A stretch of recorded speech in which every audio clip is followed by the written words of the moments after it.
Phew, thank goodness. It's good to get down from there. I didn't get a wink of sleep. You never stopped snoring the entire time. What is wrong with you?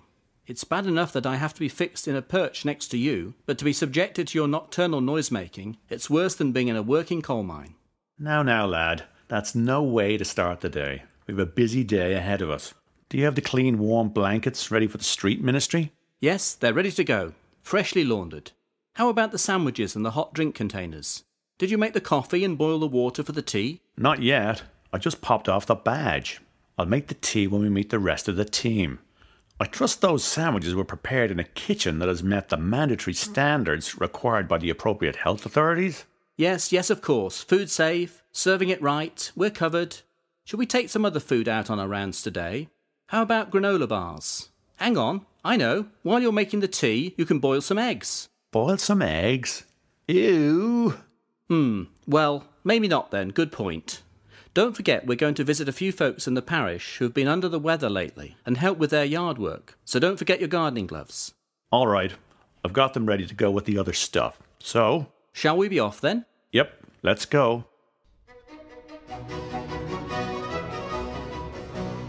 It's a bit scary, it seems a bit scary, but it offers enormous opportunities to work with others, not just other Anglican churches, obviously, or communities, but other communities. I think most people know or have heard MAP. They understand it means something that involves change, and it's frightening, and it's scary, and it's exciting, and it has wonderful opportunities and possibilities. I think, first of all, one of the most important things was for us to get together and talk.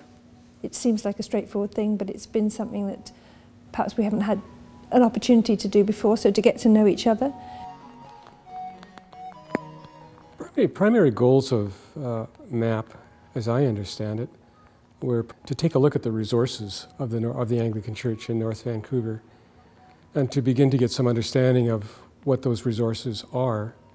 And secondly, then to begin to look at a plan for how those resources could work together.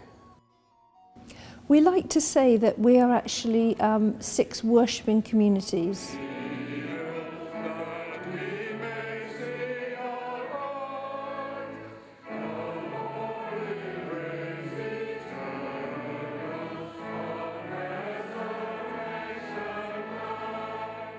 We're also working very hard as a team of clergy and trying to now see the strengths that we have within that team. Underlying all of the goals was to begin to communicate with each other. I don't think that these churches did an awful lot of communicating, at least for a few years. Maybe they did 10, 20 years ago, but they basically, I think, had operated as separate fiefdoms. And so I think a goal of the MAP was to get that communication going.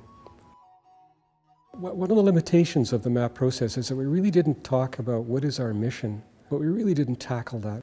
That's a very elusive topic, and I think we can talk about nuts and bolts, we can talk about finances, but what is our mission, why are we here, is a very difficult topic, and that's the most important one, I think, that the Regional Council and all of the churches have to grapple with. Everyone has their priorities, so that, I think, is the biggest challenge, is being able to work together in a common goal. Though we've done that very well. All the parishes in the North Vancouver Deanery supported 2 refugee families a couple of years ago, and it's been a wonderful experience for me and for our community. When you're involved in a process this large with so much change in it, that it's hard to get to the stuff that is really sort of community-based, that really starts to interest and excite the grassroots, the people out, beyond the immediate circle of MAP. For St. Clair, it was very intense while we were in the initial planning, because we were one of the parishes that probably is going to be vastly changed by this process. But at this moment, we seem to be like in a suspended state where we're wrestling with things like governance and stuff of that nature, and I'm fundamentally a down-to-earth task person.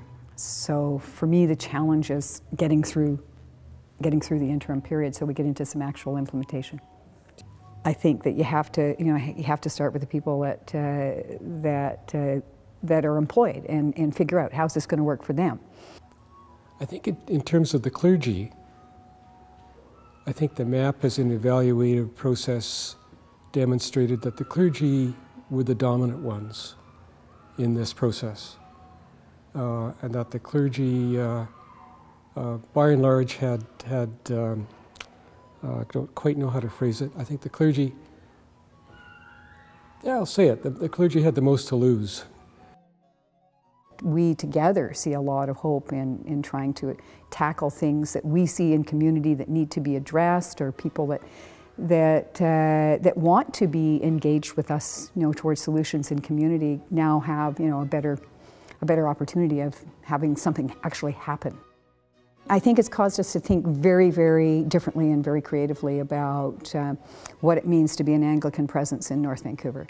We've had tremendous amounts of engagement with people in community now. We already have in the Seymour area, which is where I come from, some collaborations between Mount Seymour United, Cove Community Church, and St. Clair that wouldn't have occurred before we started this map process. Everybody was pretty well in their own little bailiwicks. Major stumbling block is how to get there, because people do want to hang on to their churches and the physical resources they've got. Let's break out of the mold. Let's move on. Let's stop waiting for people to come through our doors and start looking at ways in which we can engage with the community. That's the advice I would give.